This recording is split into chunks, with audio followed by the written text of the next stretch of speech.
Was I wrong for what I did? Honestly, even now, months later, I still replay that night over and over, questioning every decision, every instinct. I mean, who actively tracks their husband's GPS? It sounds like the plot of a bad movie, doesn't it? But when your gut is screaming and every fiber of your being tells you something is terribly, horribly wrong, sometimes you just have to follow that feeling. And when I tracked his GPS that night, when I saw where he actually was, the truth hit me so hard I almost passed out. You tell me if you would have done the same thing, because a part of me still wonders if I pushed too far, if I should have just let sleeping dogs lie. But then I remember what I found, and I know I had to know. Let me take you back to the beginning, to the calm before the storm. My name is Jessica, and for 15 years, I thought I had a perfect life, a perfect marriage. My husband, Mark, was everything I ever wanted. He was charming, handsome, a successful financial advisor, and seemingly devoted to me and our two amazing children, 8-year-old Lily and 12-year-old Ethan. We lived in a beautiful suburban house, drove nice cars, took annual family vacations. We had our routine, our inside jokes, our shared dreams. We were that couple everyone envied, the ones who seemed to have it all figured out. I worked part-time as a freelance graphic designer, which gave me flexibility with the kids and allowed me to pursue my creative passions. Mark was always supportive, always telling me how proud he was of me. He was meticulous about his work, often putting in long hours, which I always admired. He was dedicated, he said, to providing for our family, to giving us the best life possible. And I believed him. Why wouldn't I? He never gave me a reason not to. Or so I thought. The cracks in our seemingly perfect facade were subtle at first, almost imperceptible. A new cologne, expensive and musky, that he swore was a gift from a client. A sudden increase in his work dinners and client events that kept him out late, sometimes until the early hours of the morning. His phone, once left carelessly on the kitchen counter, was now always in his pocket, face down. He started taking calls in the garage, his voice hushed. I tried to dismiss them, to rationalize them away. He's a busy man, I told myself. He's stressed. He's just protecting my sleep. But the unease grew, a persistent whisper in the back of my mind that slowly grew into a nagging doubt. He became more distant, less engaged during our family dinners, his eyes often glazing over as if his mind was elsewhere. When I tried to initiate intimacy, he'd often have an excuse. He was tired, stressed, had an early meeting. The physical distance translated into emotional distance, and I started to feel like I was living with a stranger. I tried talking to him. Mark, I'd say gently, you seem distracted lately. Is everything okay at work? He'd brush me off with a forced smile. Just a lot on my plate, honey. Big deals coming up. I wanted to believe him. I truly did. But the whispers in my gut were getting louder, morphing into shouts. My best friend, Chloe, a no-nonsense lawyer who'd been through a messy divorce herself, noticed it too. Jess, she'd say, he's acting suspicious. The late nights, the phone guarding its textbook. I'd always defend him, but her words planted a seed of doubt that blossomed into full-blown paranoia. One evening, about 2 months before everything blew up, Mark came home unusually late, around 3 a.m. He reeked of alcohol and a sweet, unfamiliar floral perfume. He stumbled into bed, claiming a client celebration had gotten out of hand. The next morning, as I was doing laundry, I found a small, embroidered handkerchief in his suit jacket pocket. It wasn't mine. It smelled distinctly of that same floral perfume. My hands trembled as I stared at it. It was small, delicate, clearly feminine. And it wasn't mine. I confronted him, holding up the handkerchief. His face went white. He stammered, mumbled something about a colleague's wife spilling a drink on him, and she lent him her handkerchief. It was a flimsy excuse, and I knew it. But I also knew I didn't have solid proof. I wanted to believe him, but I couldn't. Not anymore. The trust, once an unshakable fortress, was now crumbling. That night, I couldn't sleep. My mind raced, agonizing over the possibilities. Was he cheating? With whom? How long? The idea was excruciating, a physical pain in my chest. I felt like I was drowning in a sea of suspicion and fear. I knew I needed proof. I couldn't live like this, in a constant state of doubt. My kids deserved a happy, stable home, and I deserved the truth. It was then that I decided to install a GPS tracker on his car. I know what you're thinking. That's an invasion of privacy, Jessica. And you're right. It was. But after weeks of sleepless nights, of his evasions and lies, I felt like I had no other choice. I needed to know, for my own sanity, for my children's future. I bought a discreet, small device online, easy to install. The next morning, while Mark was in the shower, I quickly attached it to the undercarriage of his car, hidden from view. My heart hammered with a mixture of guilt and grim determination. I felt like a spy in my own home, a feeling that disgusted me, but the need for answers was stronger than my self-reproach. For a few weeks, I didn't use it. I kept hoping, foolishly, that he would change, that the late nights would stop, that he would come back to me. But they didn't. The distance grew. The lies continued. Then came that Tuesday night. Mark told me he had a crucial client meeting that would run late, possibly until midnight, followed by dinner. "Don't wait up, honey," he said, kissing me briefly on the cheek as he left. "It's a big one." I watched him drive away, a knot of dread tightening in my stomach. I put the kids to bed, pretending everything was normal, reading Lily her favorite fairy tale, listening to Ethan talk about his video games. But my mind was elsewhere. At around 9 p.m., the house was quiet. The kids were asleep. My hands trembled as I opened the tracking app on my phone. His car icon glowed on the map. It wasn't at his office. It wasn't at any of the upscale restaurants he usually took clients to. It was in a part of town I didn't recognize, a residential area, quite a distance from his usual work haunts. I zoomed in, my breath catching in my throat. The address that popped up belonged to a small, unassuming apartment complex. Not an office building. Not a restaurant. An apartment. My heart began to pound so hard I could hear it in my ears. The logical part of my brain screamed, "It's a mistake. A glitch." But my gut was screaming something else entirely. It was a cold, hard certainty that I was about to confirm my worst fears. My hands were shaking so badly, I almost dropped the phone. I knew I shouldn't go. I knew confronting him might blow up my life, destroy my family. But the urge to know, to see, to confront the monster that was tearing my life apart was overwhelming. I grabbed my keys, threw on a jacket, and whispered to myself, "You have to know, Jessica. You have to know." The drive to that apartment complex felt like an eternity. Each street sign, each turn, brought me closer to a truth I desperately didn't want to face. My mind raced, trying to formulate what I would say, what I would do. Would I knock on the door? Would I wait in the car? Would I just drive away, pretend I never saw anything? As I pulled into the complex, my headlights sweeping across the rows of identical buildings, I saw it. Mark's car, parked neatly in front of one of the units. My breath hitched. He was here. He wasn't at work. He was here at this unknown apartment at 10 p.m. on a Tuesday night, supposedly working late.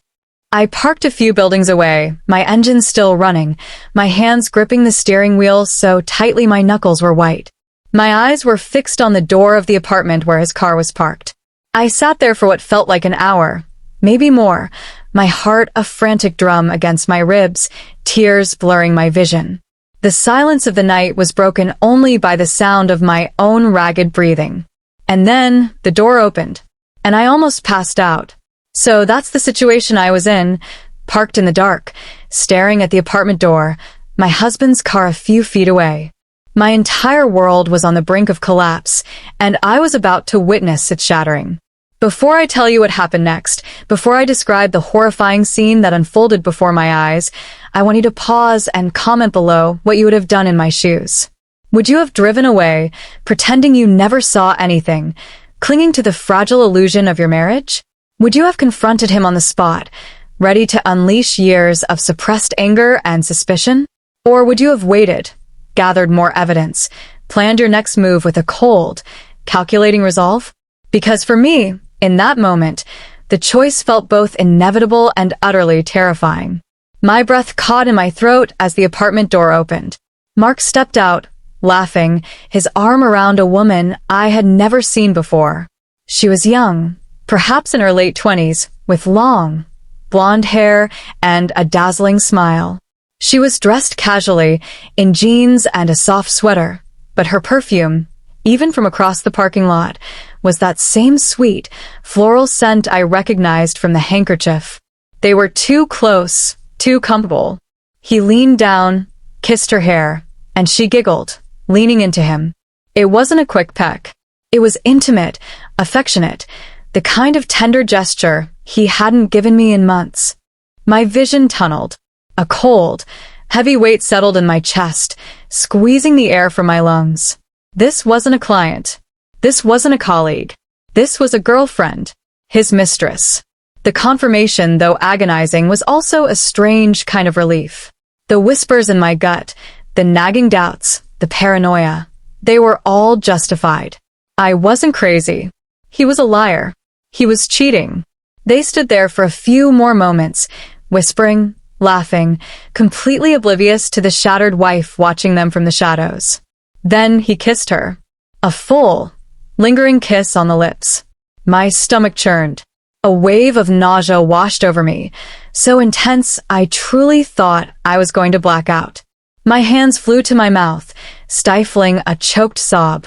He pulled away, gave her another warm smile, and then, slowly, deliberately, walked towards his car. My car. I ducked down, hiding behind the dashboard, my heart hammering against my ribs. I watched him get into his car, start the engine, and drive past me, his headlights briefly illuminating my parked vehicle before disappearing around the corner. I stayed there for what felt like an eternity, huddled in the darkness, trying to breathe, trying to comprehend the magnitude of what I had just witnessed. My husband, the father of my children, the man I loved and trusted implicitly. He was a cheat. A liar. And he had just spent his late work night with another woman. The shock slowly gave way to a searing, volcanic rage. How dare he? How dare he betray me, our children, our 15 years of marriage, with such casual disregard? The tears flowed freely now, hot and angry, blurring my vision.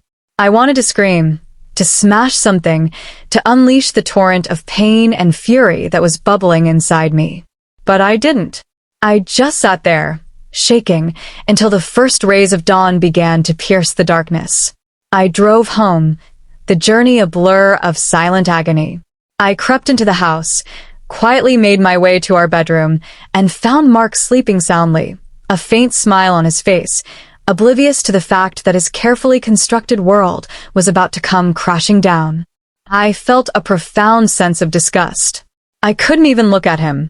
I showered, trying to wash away the scent of betrayal that seemed to cling to me, and then went to the kitchen, making breakfast for the kids, pretending everything was normal. My performance was flawless, a testament to the years of masking pain. When Mark woke up, he greeted me with a cheerful "Morning, honey," as if nothing had happened. He probably thought he had gotten away with it. He was wrong. I spent the next few days in a fog, going through the motions, a quiet storm brewing inside me. I gathered all the evidence I could. Screenshots from the GPS tracker, the photos of the handkerchief, subtle changes in his bank statements I had noticed, unexplained cash withdrawals, charges at a fancy jewelry store that weren't for me. I even managed to find a picture of the blonde woman on his work's social media page. She was a new junior analyst in his department. Her name was Chloe. Not my Chloe, thank God. Another wave of nausea. He was cheating with someone he worked with, making it even worse. I consulted with my friend Chloe, the lawyer. She listened patiently, her face grim, confirming my fears. "Jess," she said, "you have more than enough for a strong divorce case, especially with the GPS and the pictures." She advised me to keep playing along for a little longer to solidify my position, to make sure I had everything I needed before confronting him. The hardest part was pretending, maintaining the facade of a loving wife while a part of me felt dead inside. Every touch, Every word from him felt like a lie. I watched him interact with our children, and my heart ached. How could he do this to us? To them? I knew I couldn't let it continue. I couldn't live in this lie. My plan started to solidify. I wanted to confront him, but not in a fit of rage. I wanted it to be controlled, calculated, and undeniable. I decided to wait until the kids were out of the house at school so they wouldn't witness the inevitable explosion. That Friday morning, after the kids left for school, I sat Mark down at the kitchen table. He looked at me, a little surprised, probably expecting me to ask about his schedule or household chores. I took a deep breath, clutching the folder filled with my evidence. "Mark," I said, my voice steady, though my heart was pounding. "We need to talk." He chuckled nervously. "What's wrong, honey? You look serious." "I am serious," I replied, my eyes fixed on his. "I know about Chloe." His eyes widened. The charming smile vanished, replaced by a look of sheer panic. "Chloe? Who's Chloe? I don't know anyone named Chloe." He tried to stammer, to deny, to gaslight me, but I cut him off, my voice rising with a controlled fury. "Don't insult my intelligence, Mark. The blonde woman, the junior analyst, the one you spent Tuesday night with at her apartment." I pushed the folder across the table, spilling its contents, the GPS screenshots, the pictures, the handkerchief. His face went white, then a mottled red. He looked at the evidence, his denials dying in his throat. He looked caught, trapped, utterly exposed. "Jessica, I can explain," he stammered, his voice weak. "It's not what you think. It was a mistake. Just once." "A mistake?" I scoffed, a bitter laugh escaping my lips. "A mistake is forgetting to pick up milk. This, Mark, is a prolonged, deliberate betrayal. This is you lying to me for months. This is you sleeping with another woman while pretending to be a devoted husband and father." I stood up, my voice shaking with a righteous anger that had been festering for weeks. "I tracked your car, Mark. I saw you. I saw you kiss her. I saw you leave her apartment." His head snapped up, his eyes wide with shock and fury. "You tracked me? You invaded my privacy?" The sheer audacity of his indignation, after everything he had done, was breathtaking. "My privacy?" I roared, my voice breaking. "You destroyed my privacy, my trust, our marriage. You brought this into our home, into our lives, into our children's lives. Don't you dare talk to me about privacy." He tried to apologize then, to beg, to plead. He said it was just a fling, a moment of weakness, that he loved me, that he loved the kids. But his words were hollow, meaningless. The image of him kissing Chloe, his arm around her, was burned into my mind, an indelible stain on our life together. "It's over, Mark," I said, my voice cold, decisive. "I want a divorce. You need to pack a bag and leave this house. Now." He stared at me, his mouth agape. "Leave? Jessica, where am I supposed to go? This is my house." "No," I said, pointing at the marriage certificate on the wall, a cruel irony now. "This is our house, and I have enough evidence to make sure you walk away with very little." He tried to argue, to negotiate, to threaten, but I was done. My friend Chloe, the lawyer, arrived shortly after, a pre-prepared separation agreement in hand. Robert, shocked and cornered, had no choice but to sign it. He packed a small bag, his face a mixture of shame and fury, and left our house. He tried to contact me, to apologize, to beg, but I ignored his calls and texts. He tried to talk to the kids, but I supervised every interaction, ensuring he didn't try to manipulate them or badmouth me. The kids were, of course, devastated. I told them simply that Daddy and I were getting a divorce, that it wasn't their fault, and that we both still loved them very much. The full, sordid details of his betrayal were spared from them for now. It was a difficult time, filled with tears, confusion, and anger, but with the support of my lawyer Chloe, my family, and my amazing children, we slowly started to rebuild our lives. The divorce was finalized a few months later. I got the house, a significant portion of his assets, and full custody of the kids. He was ordered to pay hefty child support and spousal support. Chloe, the mistress, disappeared from his work, presumably fired or transferred. I never saw or heard from her again. Mark, stripped of his comfortable life, his family, and much of his reputation, eventually moved to a smaller apartment in another town. Our relationship now is strictly co-parenting, distant and formal. The pain of his betrayal still lingers, a scar on my heart, but it's no longer an open wound. I'm healing, and so are my children. We're stronger, more resilient. I learned a devastating lesson about trust, about the darkness that can lurk beneath a perfect facade. And I learned that sometimes you have to be brave enough to confront the truth, no matter how much it hurts, to reclaim your own life and protect your children. It was the hardest thing I've ever done, but it was absolutely necessary. So that's my story. A painful journey from blissful ignorance to a shocking discovery, and then to the difficult but ultimately liberating path of reclaiming my life. It taught me that sometimes you have to trust your instincts, even when everyone else tells you you're being paranoid. Like this video if you were on my side, if you think I did the right thing by tracking him and confronting the truth. Subscribe for more stories like this, because sometimes the truth sets you free, even if it hurts like hell to get there. And please, share your final thoughts on this whole messy situation in the comment section. I'll see you all in the next story.